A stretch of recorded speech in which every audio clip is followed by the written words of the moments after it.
నమస్కారం. జీవితంలో అప్పులు, భయాలు ఇలాంటివి మనల్ని ఎంత వెనక్కి లాగుతాయో కదా.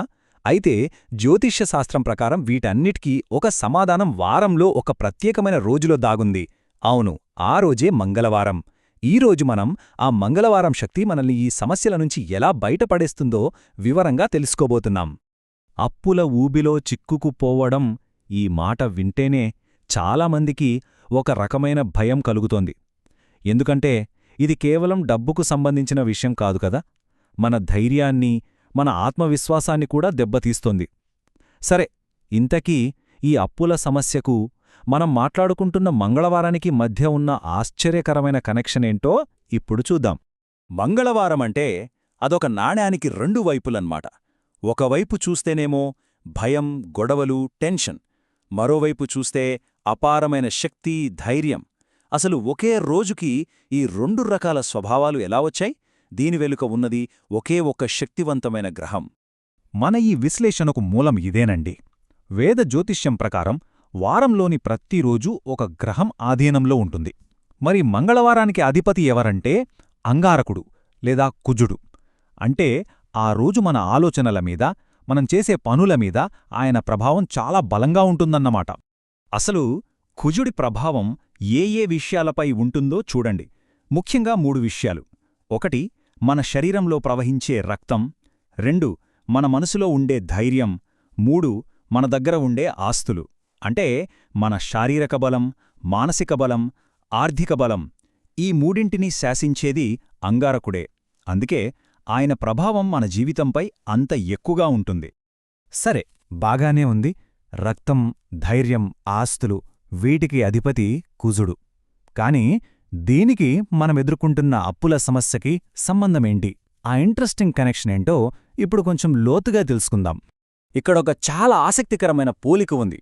చూడండి, అంగారక గ్రహం ఎర్రగా ఉంటుంది, మన రక్తం కూడా ఎర్రగా ఉంటుంది. జ్యోతిష్యమేం చెప్తుందంటే ఆ గ్రహం రంగుకి, మన రక్తంలో ఉండే ఐరన్కి ఒక కనెక్షన్ ఉంది. మన శరీరంలో రక్తం బలంగా ఉంటే మనం ఆరోగ్యంగా బలంగా ఉంటాం. సరిగ్గా అలాగే జాతకంలో కుజుడు బలంగా ఉంటే ఆ వ్యక్తి మానసికంగా చాలా దృఢంగా, మంచి నాయకత్వ లక్షణాలతో ఉంటారన్నమాట. అయితే మరి సమస్య ఎప్పుడు వస్తుంది? ఆలోచించండి. ఒక సైనికుడికి తన కవచమే రక్షణ. ఆ కవచమే బలహీనంగా ఉంటే ఎలా? సరిగ్గా అలాగే జాతకంలో కుజుడు బలహీనపడినప్పుడు మన ఆర్థిక కవచం కూడా బలహీనపడుతుంది. అప్పుడే అప్పు అనే ఒక బంధనంలో చిక్కుకుపోయే అవకాశం ఎక్కువగా ఉంటుంది. సరే, సమస్య గురించి తెలుసుకున్నాం. మరి దీనికి పరిష్కారం లేదా? ఖచ్చితంగా ఉంది. ఈ జ్యోతిష్యపరమైన సమస్యకు అంతే శక్తివంతమైన ఆధ్యాత్మిక పరిష్కారాలు కూడా ఉన్నాయి. అవేంటో ఇప్పుడు మనం తెలుసుకుందాం. కుజుడు వల్ల కలిగే ప్రతికూల ప్రభావాలను తగ్గించుకోవడానికి 2 దేవుళ్లను మనం ప్రధానంగా ఆశ్రయించాలి. ఒకరు అప్పుల బాధల నుంచి మనల్ని బయటపడేసే శ్రీ లక్ష్మీ నరసింహస్వామి. ఇక రెండోవారు కొండంత ధైర్యాన్ని, బలాన్నిచ్చే మన ఆంజనేయస్వామి. ముఖ్యంగా అప్పుల నుంచి బయటపడడానికి ఒక ప్రత్యేకమైన పూజా విధానముంది. దీన్ని చేయడం కూడా చాలా తేలిక. మొదటిగా మంగళవారం రోజు ఉదయం కాని, సాయంత్రం కాని సమయం చూసుకోండి. రెండవది, నరసింహస్వామి లేదా హనుమంతుడి ఫోటో ముందు కూర్చోండి. మూడవది, దేవుడికి ఎర్రటి పువ్వులు సమర్పించి నువ్వుల నూనెతోగాని, నెయ్యితోగాని దీపం వెలిగించండి. ఇక చివరగా అత్యంత శక్తివంతమైన రుణ విమోచన నృసింహ స్తోత్రం భక్తిశ్రద్ధలతో చదువుకోండి. చూడండి, అప్పులు తీర్చాలంటే కేవలం డబ్బుంటే సరిపోదు, మనోధైర్యం కూడా చాలా అవసరం.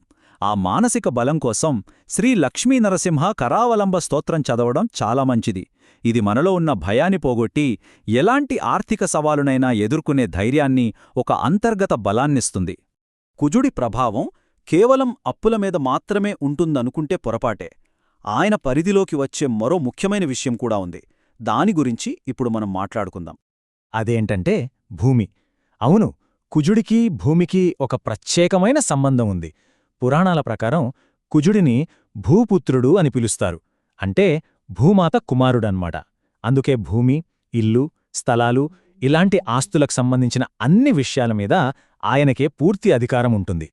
ఒకవేళ భూమికి సంబంధించిన గొడవలు, ఆస్తి వివాదాలతో ఇబ్బంది పడుతుంటే దానికి కూడా ఒక పరిష్కారముంది. దేవతల సేనాధిపతి అయిన సుబ్రహ్మణ్యస్వామిని మంగళవారాల్లో పూజించాలి. ఇలా చేయడం వల్ల భూమి సంబంధిత సమస్యల్లో విజయం దొరుకుతుందని ఒక బలమైన నమ్మకం. ముఖ్యంగా పూజ చేసేటప్పుడు ఎర్ర గన్నేరు పువ్వులు వాడితే చాలా మంచిది.